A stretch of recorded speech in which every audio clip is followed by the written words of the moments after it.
For centuries, ancient cultures knew the secrets to longevity, vitality, and healing. Now, modern science is catching up.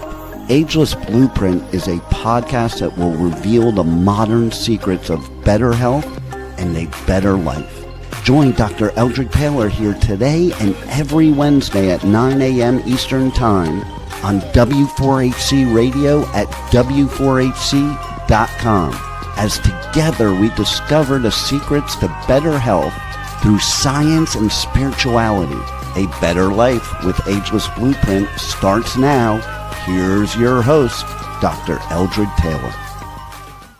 Hello, and good morning to you guys. I am Dr. Taylor, the Spiritual MD, and this is not a virtual background. This is where I really am. I am in Cancun, Mexico, at the Hoya Paraiso Iberostar. And to be ageless, you need to learn how to take time off and to rest. And my wife is an expert at that. And whenever there is a holiday, we end up going somewhere. And this is one of our favorite places. If you want to come to Cancun, this is a great hotel. And I'm in the lobby. And so excuse me if you see some people walking in the back, or there's a fountain over here. I could actually show you the fountain, I guess. Okay. So you might hear that. So don't be alarmed. Rebel will try and cut down the background noise as much as she can.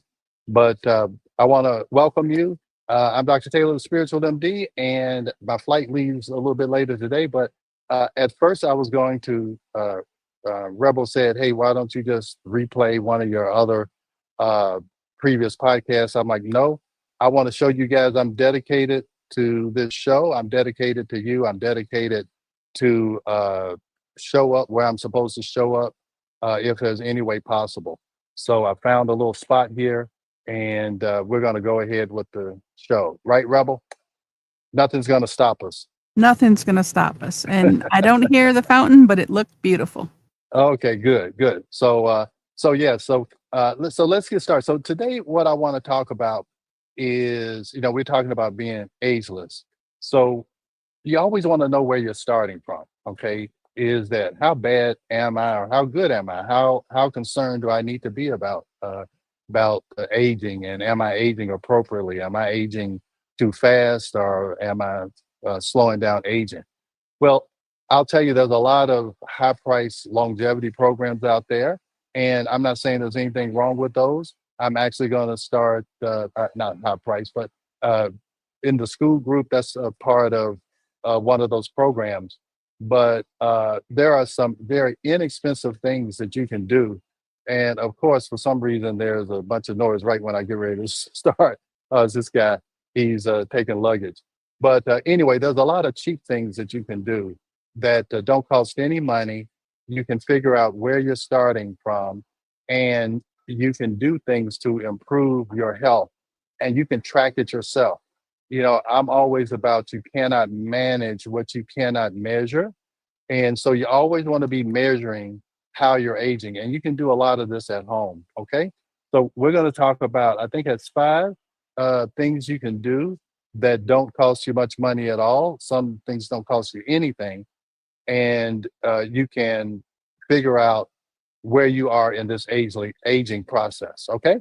So let's get started. We'll go with the first slide. Yeah. All right. So ageless function tracker.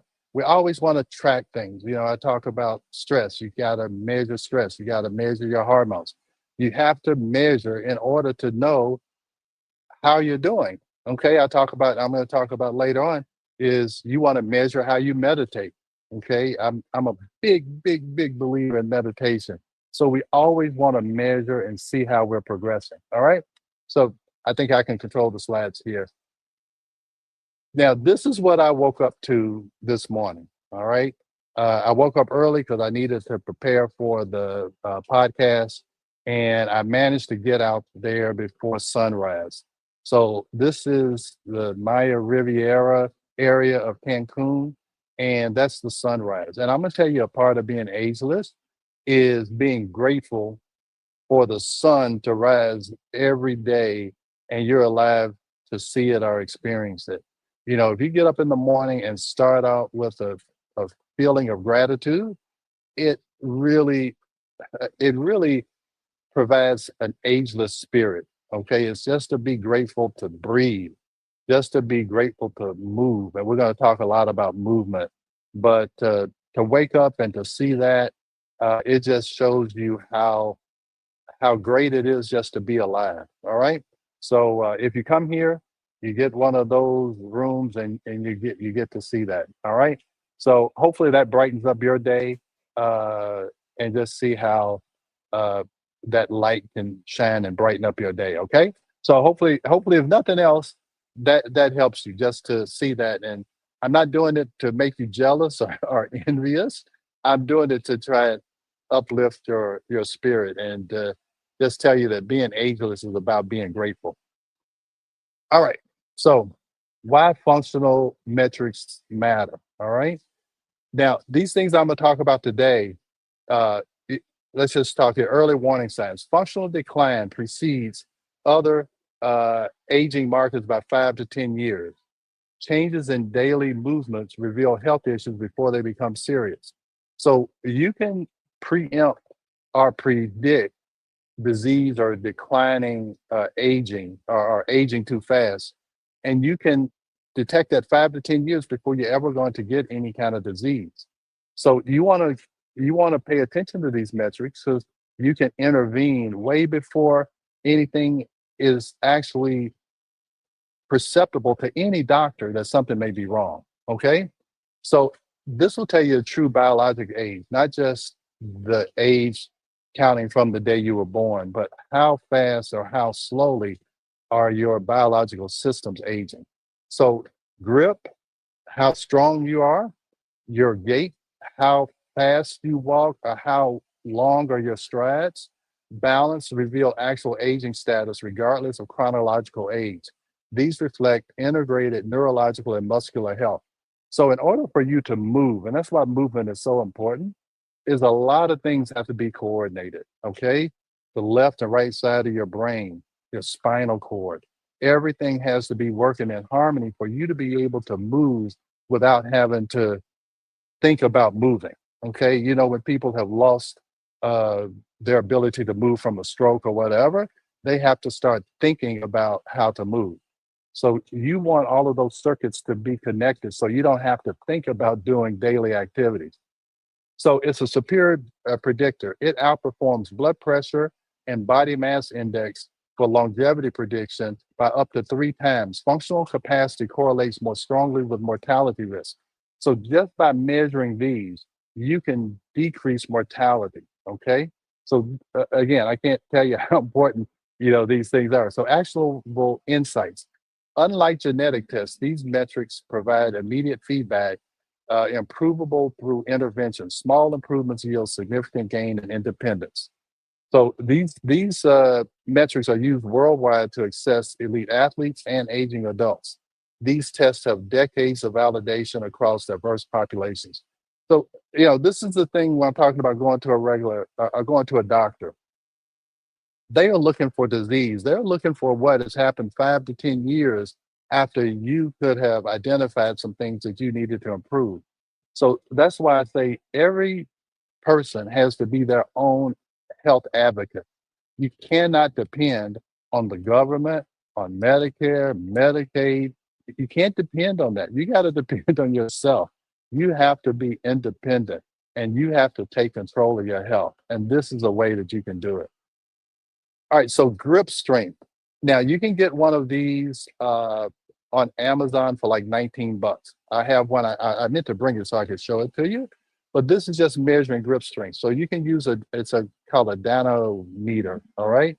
So you sit with your elbow at 90 degrees. You can read this. I'm going to have a downloadable PDF where you can look at all of these.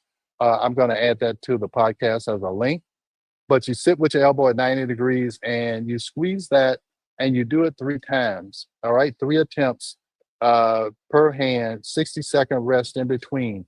And you record the highest value for each hand. And these are the target goals over here. I won't go through all that. Again, I'm going to give you a PDF where you can have all of this. And actually, I'm going to download a tracker that you can use. So what does it indicate? It reflects your total body strength and fertility risk, frailty risk, okay? It predicts all case mortality. Is 25% stronger grip equals a 17% lower mortality risk. And you can improve this with practice, like with anything, you can improve it. And with that, you're going to decrease your mortality risk by 17%. It also indicates brain and cognitive health. So again, in order for you to grip or do anything, your brain has to be able to fire all of these neurons to do this and do it with power. So a weak grip equals longer recovery times. So Dr. Taylor, it's we, yes, we have a question. Can you improve your grip if it's not as strong as it is? Or, yeah, yeah. It's just by practice. It's just like anything. You practice it, and it can get stronger. Okay. So here it says regular testing helps to identify early muscle loss and nervous system changes. A 5% improvement. I'm sorry, I went back. But yeah, you can significantly impacts health outcomes and independence. So yeah, with any of this, we're going to talk about how you can improve it. So and I want to get across one thing is that if people think, and we talked about this last week, that I'm genetically weak or it's things that I cannot change. Yeah, in some cases there are when you have some type of debilitating disease like ALS or whatever. But almost any other metric here, there's ways you can change it. And I'm going to show you at the end uh, the things I've done to change it. I'll show you the proof and how I've measured it. So again, I'm not telling you something that I haven't done myself. And with everything we've done in our practice, almost we've done we've done it before we've ever advised the patient to do it. So these are all things that yeah, you can improve, no doubt about it. All right. So let's go to the next one. Sit to stand. And this is important. That's why when you go to the gym, they're always trying to get you to do squats because the ability to stand up without any assistance from your hands is very important. So what you're supposed to do is sit centered on a standard chair, like 17 inches in height. Your feet are flat and your shoulder width apart. You cross your arms over your chest. You keep your back straight throughout the test, and you stand up completely upright. Return seated position without using your arm. And you'll see people, make all kinds of groans and grunts to get up and pushing and scooting to the end of the chair. All of those are bad signs. Okay, you should be able to stand up, sit down. Okay, and you're supposed to do it. You're supposed to repeat it for 30 seconds, and you want to try and get to 12 to 19 reps. That indicates good fitness. Age targets. Again, I'll show you all this. At certain ages, you're expected to do more when you're younger and less as you're older. But if you can meet the goal of a younger person, then that tells you that you are slowing down your aging process. So, what are the benefits of this? You measure lower body strength, balance, and cardiovascular health. It predicts fall risk. So, people talk about osteoporosis and taking medications for osteoporosis. Well, let me tell you, bone health is important, but the key is that you don't fall. Even if you have osteoporosis, if you can maintain your balance and not fall, you're not going to break a bone. So that's why even if you have osteoporosis, you want to do these things because you want to try and improve your balance and decrease your fall risk. Okay.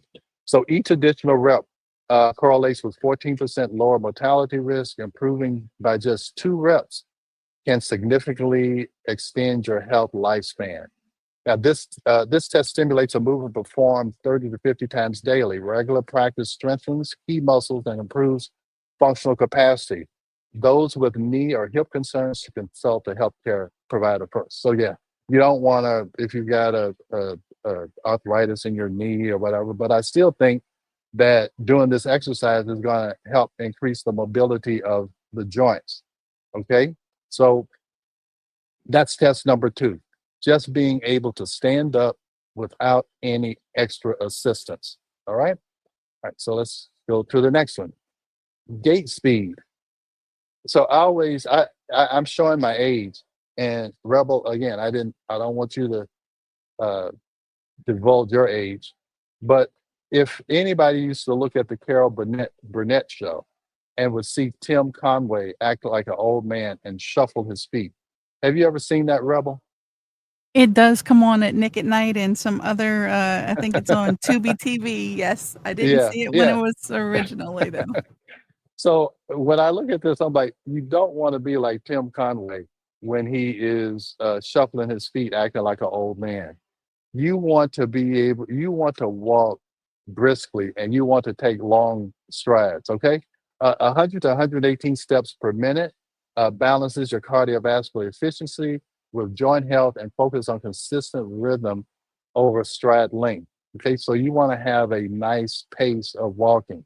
Not too slow, not too fast, but distance measure. You want to aim for 1 mile in 15 to 20 minutes. So when you're taking your walk, you need to at least be doing 3 miles an hour. That would be 20 minutes uh, per mile. Okay. But that doesn't So, include all walks, right? That's on special oh walks. You yeah, can yeah. take a That's nice stroll through the park yeah. or the zoo. Exactly. Hey, in this hotel, I love walk slowly so I can try and see, all of the things that are going on. But yeah, if you are taking a walk and you're doing it for health benefits or to decrease aging, you want to be at a reasonable pace. Okay. So yeah, I mean, when you say stop and smell the roses, yeah, you want to do that also. But if you're trying to walk for health benefits, it needs to be at least at this pace in order to improve health and to slow down aging. So it reflects integrated cardiovascular, neurological, and musculoskeletal functions. Changes often precede clinical symptoms by months, serving as an early warning system. And now you can track this on the Apple Watch. And if you've never looked at the health icon on the Apple Watch, it looks at gait speed, and it looks at some other metrics. I'm going to show you at the end, but it also looks at gait stride, how long the strides are taking. It really does.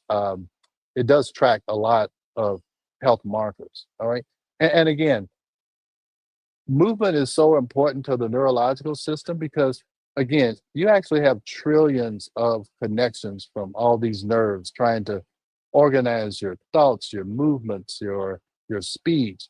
So in order for your body to work and to move like you want it, a lot of connections have to be there. So everybody's worried about dementia and how well their brain is working. So you want to make sure that you reinforce those connections, that those connections stay active, because if you don't use it, you lose it. Okay. And that is a true statement. So you want to use those nerves, you want to use those muscles so that you don't lose the ability to move. Because I'm telling you, when you lose your mobility, man, you lose a lot of life experiences. I went to Egypt, and you have to crawl down in these caves and you have to climb up. And I'm like, I'm glad that I did it at this age and where I'm this mobile so that I can continue to have experiences and have the full experience of the sights and the sounds that life has to offer. All right. So enough of that. Let me go to the next one. Functional reach. So you're supposed to stand side onto a wall, with your arm at shoulder length, just like this woman here is. And you want to try and see how far you can reach. You reach forward as far as possible without taking a step and without falling, of course. Okay. If you can reach greater than 10 inches, you have good balance. And again, this is trying to decrease your risk of falling. Okay. How well can you reestablish balance if you miss a step when you're going up or down the steps? If you don't see the curb, how quickly can you regain your balance? So the more you can reach and not fall, it is going to strengthen your ability to maintain and restore balance. All right. Now here's another one. Now this can be a little challenging, and you want to make sure that you have some support that you can grab onto when you're first starting this. Okay, so this is a single leg balance. This assessment evaluates vestibular function, and that's the back portion of your brain that looks at balance. It's connected to your inner ears and everything. So it's looking at neuromuscular control and stability. And while balance naturally declines with age, regular practice can maintain and improve it. So first, you're supposed to try and stand on one leg with your eyes open. Okay. So you stand on a firm, solid, level surface. You lift your foot approximately 6 inches, and you don't have to pull it all the way up to your knee like that. And your target is, again, it's age related. At 40, you should be able to do it for 40 seconds. At 50, 30 seconds. At 60, 20 seconds. And at 70, 10 seconds. So for some reason, that part of the brain will just, it begins to deteriorate just due to aging. Okay, that's why trying to exercise this part of your brain is so important, to try and slow that down. All right. Now, here's the real challenge when you try and do it eyes closed, and the target is just 10 seconds.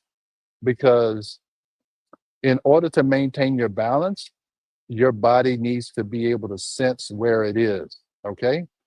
But the younger you are, your body's able to do that better than when you're older. Okay. Is that you can close your eyes and still maintain your balance on one leg. Now, I will tell you that's challenging, and you really, you need to make sure that you can grab a chair or whatever, or you can put your foot down easily, because that takes some practice. So proprioception and neuromuscular coordination.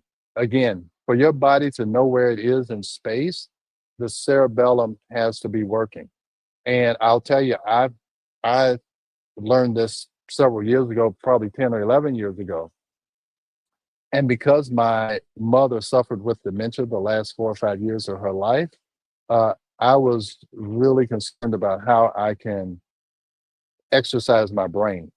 And this is one of the ways to make sure that your body knows where it is. So, anyway, to make a long story short, we started ballroom dancing. Ballroom dancing helps decreases dementia, because when you're dancing, you have to know where your feet are in relation to your arms and where your partner is.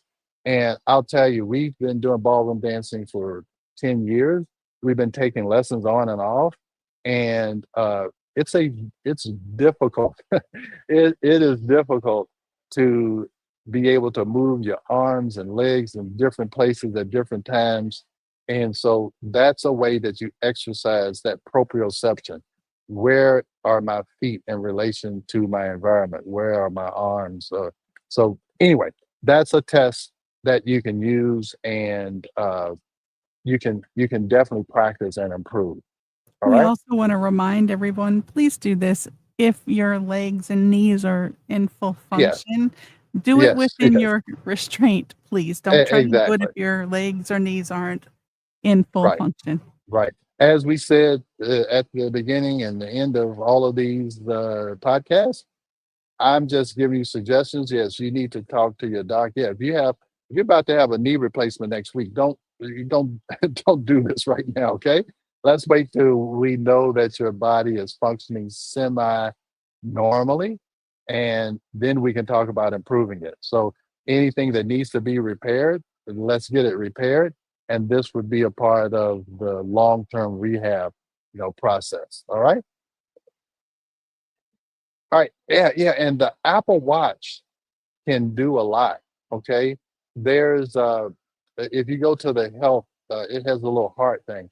And if you go on that on your actual phone, and your watch would be be what would be recording it. Uh there's a lot of things that you can find there.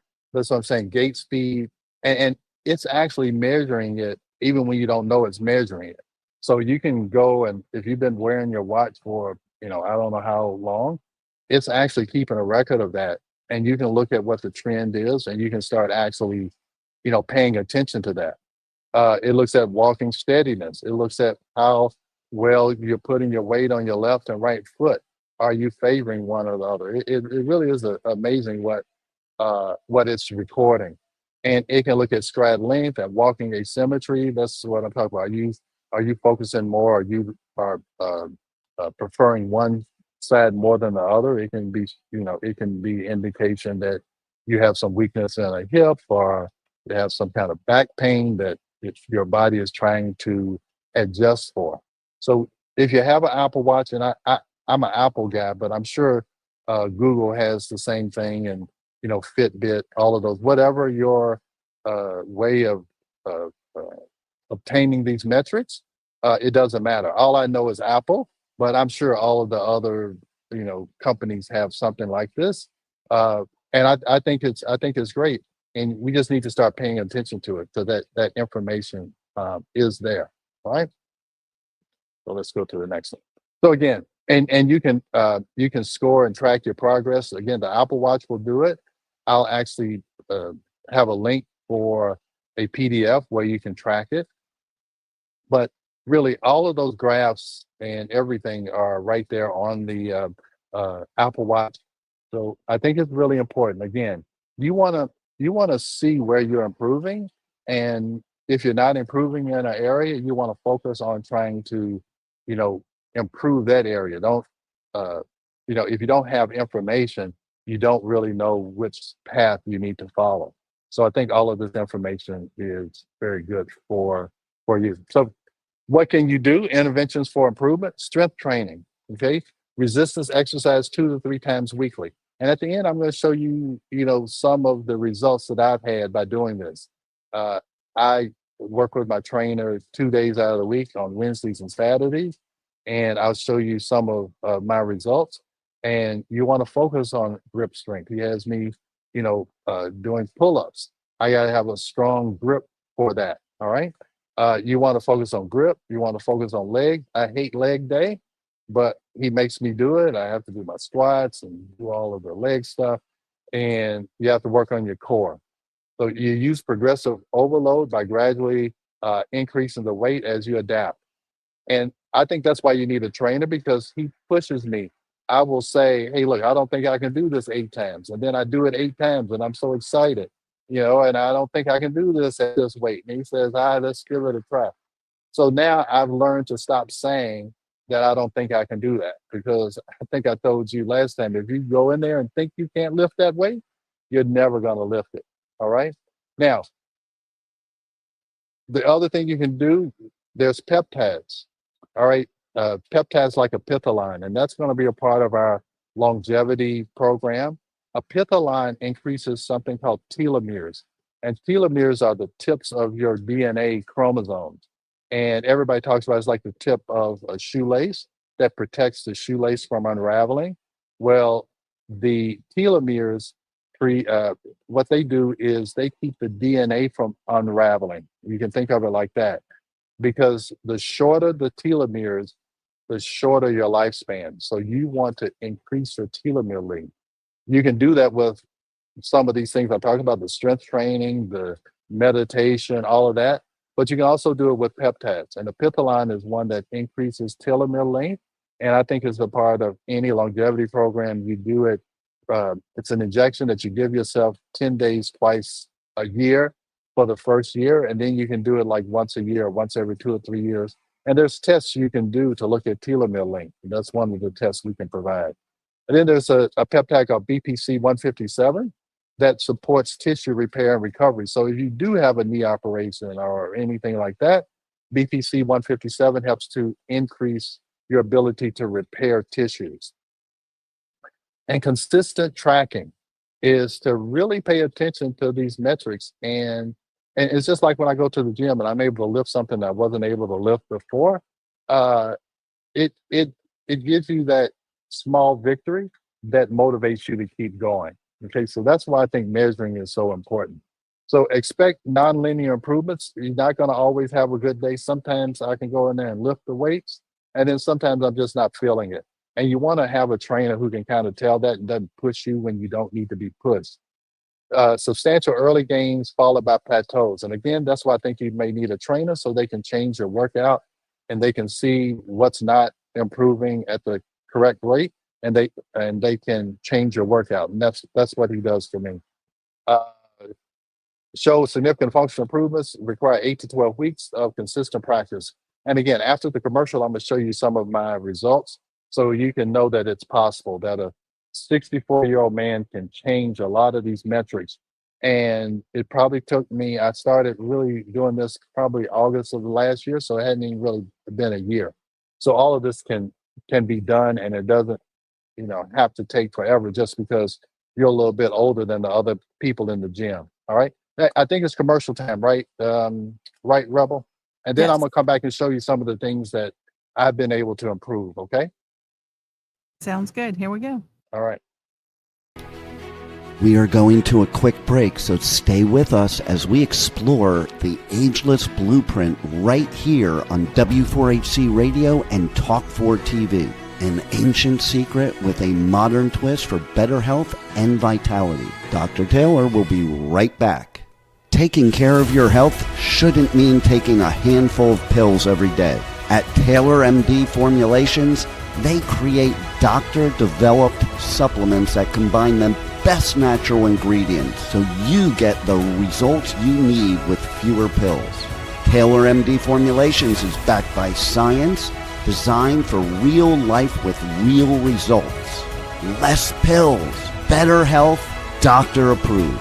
Shop now at TaylorMDFormulations.com and discover smarter supplements for smarter health. That's TaylorMDFormulations.com. We are back for more of Ageless Blueprint. Once again, let's join Dr. Taylor for more insights and research on the ancient secret to better health and a better life in modern times. Here's your host, Dr. Eldred Taylor. All right. Hello. Welcome back to Ageless Blueprint. Again, I'm in the resort in Cancun. This is not a virtual background. If you just joined me, I'm actually practicing what I preach and taking some time off to rest and recover. And we've been talking about ways to monitor your own health at home and to improve or slow down your aging process. So I would ask you to, you are the architect of your aging. So let's just keep going. So you ought to download the tracker. I'm gonna have it as a link at the bottom of the podcast. And you want to begin with your baseline measurements across all the 5 tests. And you want to identify your strengths and your areas that you need to improve. You monitor your progress. And again, you celebrate your achievements. Again, when I can lift something that I couldn't lift before, I celebrate. Okay. So research shows active tracking and targeted interventions can improve biological age markers by 5 to 10 years compared to chronological age. And I will tell you that I feel that 5 to 10 years younger, and I can show you some of the metrics. Consistency matters more than perfection. Even small improvements translate to meaningful enhancements in independence and quality of life. Okay, so you don't have to make these major changes. Don't expect to lose 20 pounds the first 5 days. It's just not going to happen. Okay, so just have some realistic goals. Think of this as a lifestyle change. It's not something that I'm just going to do for 2 months and then I'm going to go back and eat my Twinkies and sit on the couch. You have to make a lifestyle change. Okay, so just think of this as this is something I'm going to incorporate into my life daily. This is not optional. All right. Now, this is my trainer. This is a guy named Drew. And about I don't know, it was like 2 weeks ago. He was like, I need to take a picture of you. You're one of my best students. You come in, you do what you're supposed to do. And you know that old saying, when the sun's out, the guns are out. I got guns now. All right. I told him when I first started working with him is that I want to be able to go to the beach and not be ashamed to take my shirt off. I would see some guys on the beach and they'd have these big beer bellies and they're just walking around so proud. And I'm like, wow, these guys are really self-confident. I'm not that self-confident. So I told them I want to be able to take my shirt off at the beach. Now, I still do it sparingly, but I'm not self-conscious about it anymore. So that was my one little goal. And then after that, I was so it was such a habit for me. Now I don't want to miss. I worked out while I was here. So it has become a lifestyle for me. And not only do you want to measure your body, well, let me go to the next slide. I'm gonna come back to this one. All right. This is I have a body composition scale uh, at home, and you can get this off of Amazon. It costs $50, $60. Anybody we have a weight loss program that we're doing long distance, and they're not coming to the office, we ask them to buy one of these scales because not all weight loss is good weight loss. All right. You want to make sure that when you're losing weight, you're losing fat and you're not losing muscle. That is so important as you age that you don't lose muscle mass. That's why I'm so proud of that picture because I have gained muscle mass and I can measure it and I have measured it. So I think, okay, yeah, this is visceral fat. So this is the fat that can kill you. All right. This is the fat that's inside in your omentum that carries all of these toxins. And over the last 263 days, my visceral fat has gone down by 7 pounds. And that's probably the most important thing for me. Okay. Is that dangerous killer fat I've been able to decrease by 7 pounds. Uh, that's probably what I'm most proud of. And how did I do that? Probably by changing to a plant-based diet. I eat meat very sparingly, and usually, if I do eat meat, it's some wild caught fish. But the plant-based diet is, I mean, that's just a part of me now. It's not that I try to resist having meat, I just don't want it. And it helps me to control my weight. And you can see in a plant-based diet, my muscle mass has increased by 5 pounds over less than a year. That's not supposed to be really possible. Okay. That's why my trainer was so proud of me because uh, I had gained this muscle mass by working with him. And at this age, that's not supposed to be very common. And this is my skeletal muscle. It's gone up by 10%. So I'm very proud of that. And I keep working it. I don't want to see any dips in it. So I do this. I usually weigh myself every 2 to 3 days, and I want to make sure that I'm on track with this. All right. So I'm not bragging, but I'm just telling you this is something that can be done. And I only go to the gym twice a week, Wednesdays and Saturdays, and I go for an hour. That's really all I do. Now, I do expend some energy out in my backyard. We garden, we plant roses and stuff, and that's probably my daily exercise. I go out there and do that. But this is just 2 times a week I've been able to do that uh, to accomplish this. So it really is more about consistency. I tell people you don't have to do 4 hours of CrossFit, 8 days a week in order to improve. It's all about consistency. So let's go back one slide. Now, the other thing that you want to measure, and I told you I'm very concerned about my mind and my brain because of my mother's dementia. And she also had a brother and a sister who also had either Alzheimer's or dementia. And this is the Muse headband, and I'm a big proponent of that. I just, in my ageless tip of the day that I put in the school group, I talked about how important it was to be still and be quiet. It stimulates your parasympathetic nervous system. That's the opposite of the fight or flight nervous system. And just 10 minutes of activating your parasympathetic nervous system allows your body to reset and repair itself. So this Muse headband you put on your head, and it tells you when your brain is quiet. All of those little blue birds down there says that my brain was quiet. Now you see it says I have 33 birds and 16 recoveries.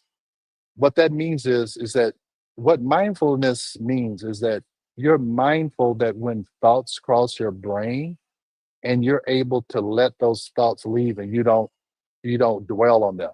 So you're not, so a thought comes like, oh, how am I going to, you know, do I have enough money for my house note or whatever? Just let that pass, recover, slow your brain down. Don't go down those rabbit holes of anxiety and panic. How do you control your thoughts? The secret formula is that if you can control your thoughts and you can control your breath, your heart rate will go in rhythm with that. All right. So that's why breathing, when they meditate, they talk about focus on your breath. And this is cognitive performance. And again, you have good days and you have bad days. This is today.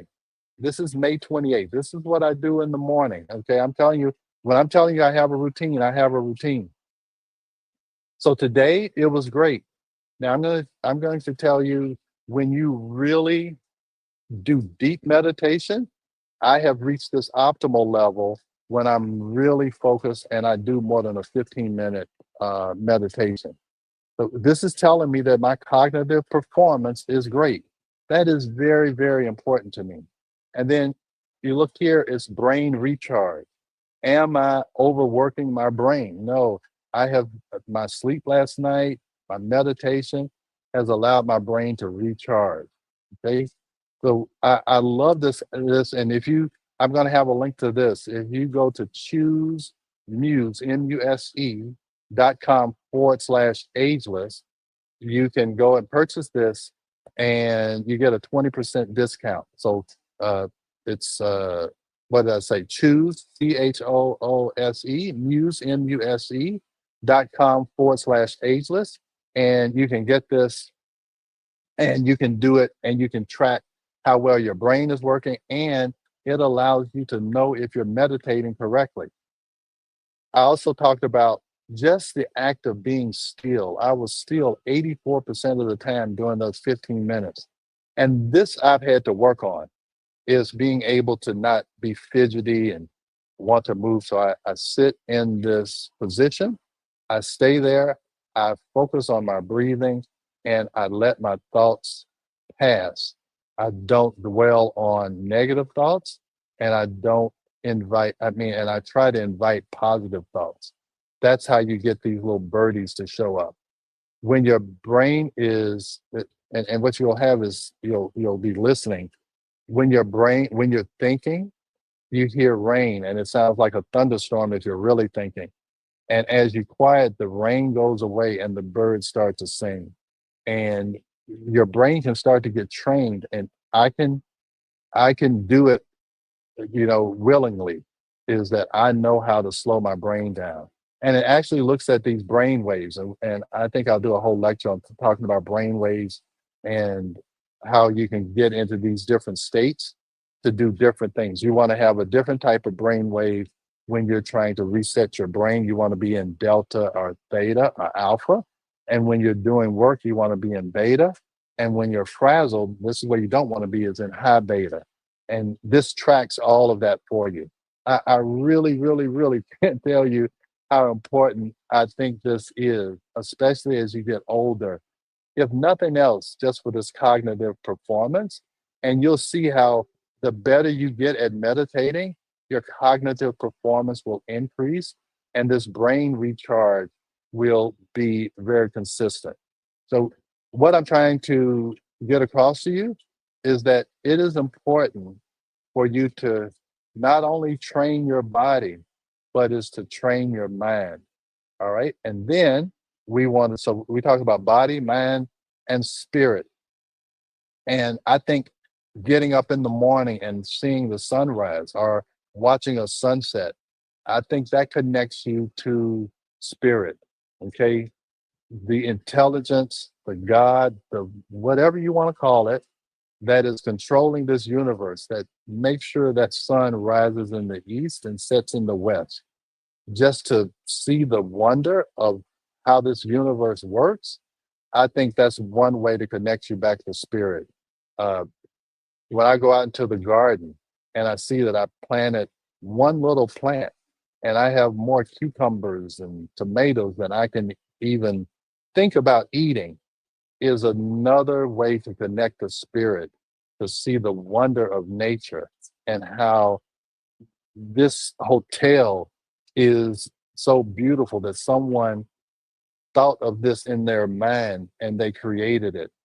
And that's what mind, body, and spirit is. I believe that this creativity in this hotel comes from spirit. It enters someone's mind who's open to it, and it can be created. Now, that I don't want to sound mystical or whatever, but that's kind of what happens as you begin to age. You begin to see life in a broader sense. You're not so focused on you because you realize that I'm going to be gone. This body is going to be gone someday, but your spirit can last forever. You know, my parents' spirit is in me, and hopefully I'm relaying that to my kids or whoever I'm around, that the spirit that I have is projected in this podcast and projected in anything that I write or anything that I say, is that I'm trying to project this spirit of my love for humanity and my love for educating people on how they can live life fully. So I didn't want to go on that big monologue, but I ended up doing it anyway, because I really am passionate about this because I've seen the changes in myself, and I believe it's possible for anyone who really dedicates themselves to it. And even, you don't have to do everything. Just do one thing. Just work on your grip strength. Try to stand on one leg today. See how long you can do it. And just do that for a week and see how you improve in a week just by trying to stand on one leg for 10 seconds and then do it for 15 seconds and then do it for 20 seconds. Then when that gets easy, try to do something else. Order the dynameter from Amazon and try and increase your grip strength. Just practice and see if you don't improve. So, Rebel, any questions? You got any questions? Yes. Uh, For yeah. multitaskers, would it blow it Okay. off the chart?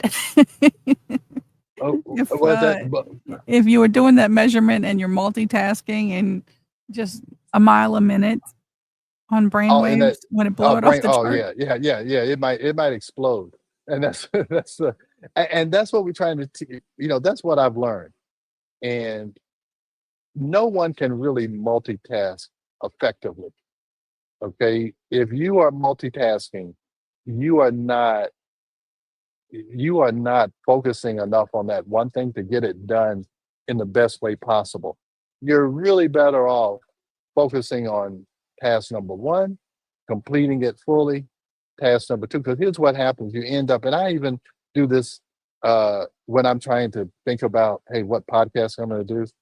I I'll start to, I don't know how to do this, I ought to do that, I ought to do this, and I end up having all of these partially done presentations. I'm like, okay, wait a minute. And Rebel, that I told you, I said sometimes I think that I've sent you the title and I haven't, and I think that's because I'm multitasking. But anyway, is that doing the meditation will help you to slow your brain down so that you don't think that you have to do 10 things at one time. Okay. But I do So, have to do multiple things at one time. well, I well, can't well, well, slow down. this is what I would tell you is that while you're at work, you got to do that. But the key is, can you control that? So when you leave, can you leave all of that behind and slow your brain down so that you're not thinking about those 20 things you have to do or you had to do when you're at home eating, trying to relax, trying to sleep. And I think that's what happens. You can't turn your brain off. And that's why I was saying that how many birds and how many recoveries, how quickly can you recover if your brain does start to wander? And that's what I think the practice is. You can multitask, but then after the multitasking is over, okay, I need to shut my brain down because I need to relax and I need to eat. I need to go to sleep. I need to recharge my brain so I can go back to multitasking tomorrow if that's what your job requires. So anyway, I know it's time for us to go. I hope this was helpful. I'm going to make sure, and Rebel, can you make sure I send you those links so we can add it to the podcast and make sure that I give them what I promised them? Absolutely. So we're going to put it in the show notes. Yeah. Yeah. So I'll send you that and we can put it in the show notes so you guys can have those trackers and anything else I told you I was going to provide the link for. Oh, and for that Muse band, I would tell you to really do that. I'm gonna put that link down there too. I think that's really important. And so Absolutely. long from Cancun. I gotta pack and get ready for my flight back to Atlanta and get back to the office tomorrow. Safe travels. Safe travels. Have a All good right. one. Thank you. Bye, All right. everybody. Bye-bye. Thanks for joining Dr. Taylor today. If you missed any part of this show, just check out the podcast wherever you listen to podcasts. Ageless Blueprint is every Wednesday at 9 a.m. Eastern Time on W4HC Radio at W4HC.com. Together, we discover the ancient secrets to better health through science and spirituality made for modern times. Until then, feel free to check out agelessblueprintpodcast.com and TaylorMDFormulations.com for more information.